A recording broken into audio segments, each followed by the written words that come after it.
about ready, Karen? Okay, ready? Begin. One evening, an old Cherokee told his grandson about a battle that happened inside all of us. He said, "My son, the battle is between two wolves in each of us. One is evil. It is anger, envy, jealousy, sorrow, regret, greed, arrogance, self-pity, guilt, resentment, inferiority, lies, false pride, superiority, and ego. The other is good. It is joy, peace, love, hope, serenity, humility, kindness, benevolence, empathy, generosity, truth, compassion, and faith." The grandson thought about it for a moment and then asked his grandfather, "Which wolf wins?" The old Cherokee simply replied, "The one you feed." This is what I'll talk to you about today. Not about feeding wolves, but about optimism and how negativity is a growing problem. First, I'd like to start with the definition of optimism. One of the definitions is hopefulness and confidence about the future or the successful outcome of something. While the definition of pessimism is a tendency to see the worst aspect of things or believe that the worst will happen.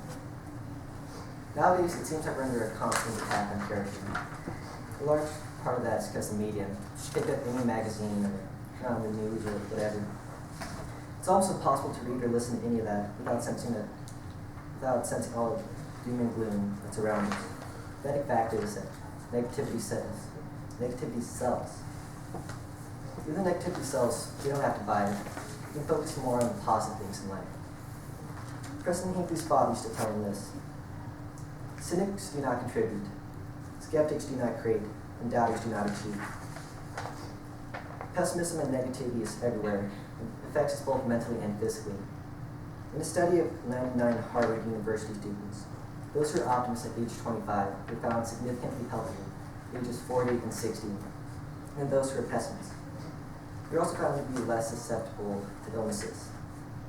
Dr. Seligman at the University of Pennsylvania did a study that showed that pessimistic swimmers were led to believe that they'd done worse on swim tests than they'd actually done.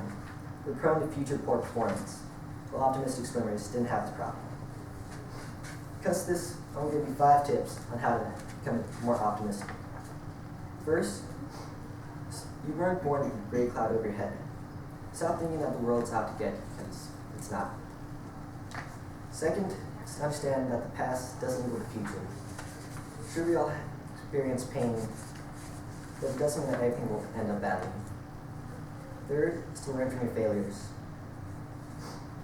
You can turn almost any failure into a learning experience. Thomas Edison said, "I have not failed, I've just found 10,000 ways that do not work." Fourth is to remember that life's short. Every time you feel a negative thought come to your mind, remember that every minute counts. Every minute that you spend thinking negatively about something, you can use to focus on the positive. Fifth is change the way you think about things. My father used to tell my siblings and I this quote whenever we started to complain about something. We kind of got tired of it, so we stopped. But instead, he made copies of it and put it all over the house. On the bathroom mirror, the fridge, the piano, just everywhere. The quote is by Mary Engelbrekt. It goes, "If you don't like something, change it. If you can't change it, change the way you think about it." So in closing, I can say this: whether you use these 5 tips, it's up to you. But if you do live a more optimistic life, you will live happier and fuller life. You don't have to take my word for it. Donald Trump, he was bankrupt multiple times, but he kept on persisting, and he turned his failures into millions.